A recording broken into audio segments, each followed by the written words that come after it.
E eu já começo falando sobre o que é o pecado.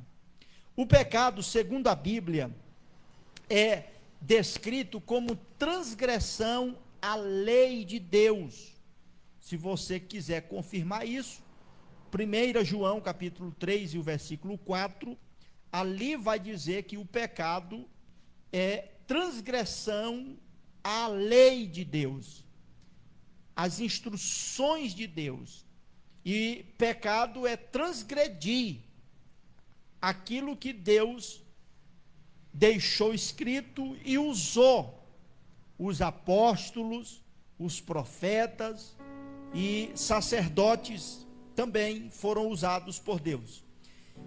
Pecado é rebelião contra Deus. Você vai encontrar acerca do que eu estou dizendo em Deuteronômio capítulo 9 e o versículo 7. Também em Josué capítulo 1 e o versículo 18. Você vai encontrar ali que pecado é rebelião contra Deus. É a pessoa se rebeliar contra o seu Criador, o seu Deus. E as consequências são terríveis da vida de uma pessoa, na vida de uma pessoa que se rebela contra Deus. Pecado é qualquer ato, sentimento ou pensamento que vai contra os padrões de Deus. Quem peca desrespeita as leis divinas, fazendo o que é errado ou injusto do ponto de vista de Deus. 1 João, capítulo 3, versículo 4, e o capítulo 5, versículo 17, vai dizer isso, que pecado é qualquer ato, sentimento ou pensamento que vai contra os padrões de Deus. Quem peca está desrespeitando as leis de Deus, né? E aí vamos mais um pouquinho sobre o que é pecado. A Bíblia também fala sobre o pecado da omissão, que é aquilo que você sabe que tem que fazer de bom, de bem, e deixa de fazer. Você vai ver em Tiago 4,17, aquele que sabe que tem que fazer o bem e não faz, peca. Peca por quê? Porque omitiu, deixou de fazer o que era bom, o que é certo. E aí, meus irmãos, isso é um pecado, pecado de omissão, porque alguém vê algo que dá para fazer, que está dentro das suas possibilidades, algo bom, algo benéfico, e a pessoa deixa de fazer, então ela peca por omissão. Então não podemos deixar de fazer o bem em momento algum. E aí, qual é a origem do pecado? O pecado teve seu começo com Lucifer, que significa, esse nome, estrela brilhante, o filho da manhã, o mais belo e poderoso dos anjos. Lucifer, não satisfeito de ser tudo isto que eu acabei de falar, estrela brilhante, né, o mais belo entre todos os poderosos anjos, ele desejou ser o Deus Altíssimo. Ele não queria ser apenas igual, ele queria ser Deus, ele queria estar no lugar de Deus. E aí então foi a pior decisão, foi o pior desejo de Lucifer, foi querer ser Deus. E então, depois desse desejo, ele foi destronado, aliás, ele foi lançado para longe da presença de Deus, originando a sua queda, que originou também o começo do pecado. Você vai encontrar isso em Isaías, capítulo 14, versículo 12 ao 15. E daí, desde então, Lúcifer passou a ser conhecido como Satanás. Ele trouxe o pecado à raça humana lá no Jardim do Éden, onde ele tentou Adão, tentou Eva, com a mesma fascinação de querer ser igual a Deus. A tentação de Satanás com Adão e Eva foi tentar colocar na mente e no coração de Adão e Eva ser igual a Deus, ser como Deus, que era um desejo já desde ele, antes de cair, antes de ser Satanás. Gênesis 3, a partir do versículo 1, você vai conhecer então a rebelião de Adão e Eva contra Deus e contra os seus mandamentos. Deus havia dado ordens, mandamentos para Adão, para Eva, e eles deixaram de crer nas ordens, nos mandamentos, nas leis de Deus, para ouvir Satanás com suas mentiras, com as suas artimanhas de tentar colocar o homem contra Deus. E qual o fruto? E como o pecado então chegou a todas as gerações, desde que Adão e Eva pecaram, o mal se alastrou a todas as gerações da espécie humana, e nós, descendentes de Adão, herdamos dele o pecado. Romanos, capítulo 5, versículo 12, nos diz que por meio de Adão, o pecado entrou no mundo. Por meio de Adão, o pecado entrou no mundo, e assim a morte veio a todos os homens da face da terra. E, consequentemente, quem vive no pecado, quem peca, tem a recompensa, tem um salário. Por quê? Porque o salário do pecado é a morte. Está lá em Romanos, capítulo 6, versículo 23. Esse versículo vai dizer que o salário do pecado é a morte. E quais os frutos do pecado? Quais os frutos do pecado? Assim como existe consequência de tudo que nós fazemos, não é diferente em relação ao pecado que o ser humano comete contra Deus. E dentre muitos frutos do pecado, o principal fruto do pecado é a morte. Está lá em Romanos 3 e 23, Romanos 5 e 12, Romanos 6 e 23, onde nós vamos encontrar que o fruto principal do pecado é a morte, e morte eterna, morte espiritual, morte sem Deus, uma vida sem Deus, uma vida eterna sem Deus. É este o sentido do que está lá nessas referências que eu lhe mostrei. Como escapar então? Como se livrar do pecado? Só tem uma forma: aceitando Jesus Cristo como Salvador e Senhor das nossas vidas. Aceitando Jesus como Salvador, aquele que nos salva, e como Senhor da nossa vida. Não adianta simplesmente aceitar como Salvador, tem que aceitá-lo também como Senhor, como dono, como o dominador da nossa vida, aquele que dita as regras, as diretrizes da nossa vida. Está lá em Romanos, capítulo 5, versículo 8, e lá em Mateus, capítulo 1, versículo 21, está dizendo que nós precisamos aceitar a Jesus como Senhor e Salvador da nossa vida. E aí, queridos irmãos, eu mostrei para vocês o que é, o pecado, como ele veio, as consequências e como escapar do pecado. E a salvação? O que é salvação? Salvação é a libertação do perigo ou sofrimento. Salvar é libertar ou proteger. O uso mais frequente da palavra salvação tem a ver com libertação eterna e espiritual.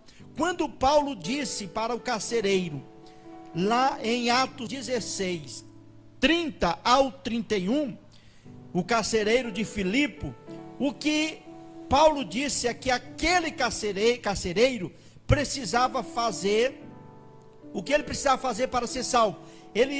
Paulo estava se referindo ali à salvação eterna, a um destino eterno, e não apenas de coisas da salvação, de livramentos de coisas terrenas, como por exemplo, salvação de uma doença, salvação de um mal, livramento, salvação de uma morte prematura. Paulo não estava falando disso. O apóstolo Paulo estava se referindo ao destino eterno do carcereiro. Ele disse: olha, crê no Senhor Jesus Cristo e serás salvo, tu e toda a tua casa. Ou seja, Paulo estava falando de um destino eterno que o carcereiro, que aquele homem não conhecia. Jesus igualou ser salvo com entrar no reino de Deus. Mateus 19, 24 ao 25. Jesus, quando fala da salvação, eu estou dizendo o que é salvação, e Jesus igualou uma pessoa ser salva com entrar no reino de Deus. Ou seja, a salvação que Cristo veio trazer, a salvação que Paulo pregava, a salvação que a Bíblia fala é a salvação eterna, da alma, do espírito. Deus está usando a sua palavra para dizer a nós que Jesus veio para nos salvar de uma condenação eterna. Do que nós somos salvos então? Na doutrina cristã da salvação, somos salvos da ira, quer dizer, do julgamento de Deus sobre o pecado. Porque Deus vai julgar o pecado. E quem vive no pecado certamente será julgado. Mas a salvação, ela é um livramento da ira de Deus, quando Deus vier, quando Deus for julgar o pecado. Está lá em Romanos, capítulo 5, versículo 9, 1 Tessalonicenses, capítulo 5, versículo 9, você vai encontrar essas referências que nós somos salvos da ira, ou seja, do julgamento de Deus sobre o pecado. Nosso pecado nos separou de Deus e a consequência do pecado é morte. Está lá em Romanos 8, 23. Salvação bíblica refere-se à libertação da consequência do pecado. Eu repito, a salvação bíblica refere-se à libertação da consequência do pecado e envolve, portanto, remoção do pecado. A salvação é Deus remover o pecado da vida de alguém e ele agora passa a ser salvo, porque se ele viver no pecado, se ele continuar no pecado, ele não terá salvação. Cristo liberta ele deste poder do pecado. E quando eu falo pecado, eu não me refiro à vida humana que é pecaminosa, eu me refiro a quem vive na prática do pecado, a quem faz do pecado uma prática, vive 24 horas distante de Deus, sem se preocupar em voltar-se, em conhecer a Deus, a Jesus Cristo. E quem pode salvar? Quem pode salvar? Só Deus pode remover o pecado e nos livrar da penalidade do pecado. 2 Timóteo 1:9 e Tito capítulo 3, versículo 5. Só Deus, irmã Sandra, e todos que estão hoje, só Deus pode remover o pecado e nos livrar da penalidade do pecado. Só Deus, o Senhor, pode nos salvar. Como então Deus salva? Como Ele salva? Mais uma vez, na doutrina cristã da salvação, Deus nos resgatou mediante Cristo. João capítulo 3, versículo 17. Cristo foi quem nos resgatou. Deus nos resgatou mediante Cristo. Especificamente, foi a morte de Jesus na cruz e subsequente ressurreição que alcançou nossa salvação. Romanos 5 e 10, Efésios 1 e 7.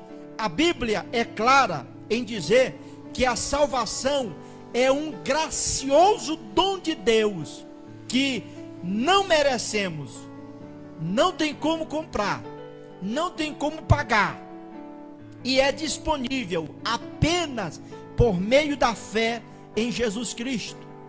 Nós vamos entender que salvação é um gracioso dom, é graça, é um dom de Deus dado aos homens sem que o homem merecesse, sem que o homem mereça. Efésios capítulo 2, versículo 5 e o versículo 8, nós vamos entender que a salvação ela é disponível apenas por meio da fé. Quem crê em Jesus Cristo, quem acredita que Jesus Cristo veio, morreu, ressuscitou e vai voltar para buscar um povo que está esperando ele aqui na terra, esse será salvo porque crê, porque tem fé. Somos salvos pela fé, pela graça, mediante a fé em Jesus Cristo. Amém? Como podemos receber a salvação? Como eu disse, nós somos salvos por fé, mas precisamos primeiramente escutar o evangelho, precisamos escutar a boa nova da morte e ressurreição de Cristo. Efésios capítulo 1, versículo 13, é necessário pregarmos, é necessário falar que Cristo morreu, mas ressuscitou, subiu aos céus. Jesus foi o único que morreu, que ressuscitou e não voltou a morrer, continua vivo para sempre. A Bíblia diz que ele é a primícia dos que dormem. Ele foi o primeiro a ressuscitar de muitos que vão ressuscitar para estar com o Senhor na glória. Efésios 1 e 13. Então nós precisamos acreditar, precisamos confiar completamente no Senhor Jesus Cristo. Está em Romanos capítulo 1 versículo 12, que precisamos acreditar, precisamos confiar completamente no Senhor Jesus. Isso envolve arrependimento, uma mudança de mentalidade sobre o pecado e acerca de Cristo. Atos 3 e 19 vai falar, e precisamos invocar o nome do Senhor para ser salvo. Romanos 10, 9 e 10 e o versículo de número 13, está escrito: a saber, se com a tua boca confessares ao Senhor Jesus, e no teu coração creres que Deus ressuscitou a Jesus dentre os mortos, serás salvo. Porque com a boca se faz confissão para a salvação, e com o coração se crê para a justiça. É necessário fé. E quem tem fé em Jesus, quem acredita em Jesus Cristo como Senhor e Salvador, logo se arrepende dos seus pecados. E uma vez arrependido dos seus pecados, recebe o perdão de Deus, a graça de Deus, a bondade de Deus, a misericórdia de Deus, para ter direito à vida eterna, para poder ser salvo, confessar a Jesus e crer no coração: isto me faz um salvo. Uma definição da doutrina cristã da salvação é: nós não podemos esquecer que é a libertação espiritual e eterna que Deus concede imediatamente àqueles que aceitam suas condições de arrependimento e fé no Senhor Jesus. Salvação, irmãos, eu vou concluir o estudo de hoje. Salvação só é possível por Jesus Cristo. Ninguém será salvo por outro nome. Não existe. João 14 e o versículo 6, não há outro para salvar. Atos capítulo 4, versículo 12, não há outro nome no céu, na terra, ou debaixo da terra, ou em qualquer lugar do mundo, do planeta, do universo, pelo qual o homem deva ser salvo. Só por meio de Jesus Cristo. E depende de Deus para a sua provisão, garantia e salvação. Ou seja, nós dependemos de Deus para a provisão, a garantia e a segurança de ser salvo. Irmãos, e eu vou dizer a todos que uma vez eu pregava para uma pessoa sobre a salvação, e a pessoa disse assim: Charles, não tem como o homem ser salvo, o homem é pecador, o homem nasceu e vive no pecado, não tem como um homem pecador, comedor de feijão, comedor de carne, um homem falho, com a mente tão falha que é a do ser humano, não tem como este homem ser salvo. Eu disse para ele: você pensa assim porque não é salvo. Porque se você aceitar Jesus, se você confessar os seus pecados, crer que Jesus morreu, ressuscitou e vai voltar, se você entregar a sua vida a Jesus, você nunca mais pensa assim, porque salvação só pode ter quem é salvo. Só pode ter o sentimento de salvo quem de fato é salvo. Quem não é, não vai entender, nunca vai compreender. É como se eu pegasse uma fruta que você nunca se alimentou, que não tem aqui, como algumas que eu comi na Europa, não sei nem o nome mais, vou pesquisar depois, uma fruta que eu nunca tinha visto, eu olhei, linda de se ver, bonita, mas o gosto foi diferente de todas as outras frutas que eu já comi. Que gosto maravilhoso, mas eu posso até lhe dizer, parece, é semelhante ao gosto de uma maçã, de uma pera, mas você nunca vai saber de fato o gosto, se você não comer, se você não provar daquela fruta que eu estou falando. Assim é a salvação. Ninguém vai dizer que é salvo se não for, se não tiver aceitado Jesus de fato como Salvador. Então eu resumo dizendo, se tiver alguém me assistindo, como tem pessoas não evangélicas, aceite Jesus Cristo como Senhor e Salvador da sua vida.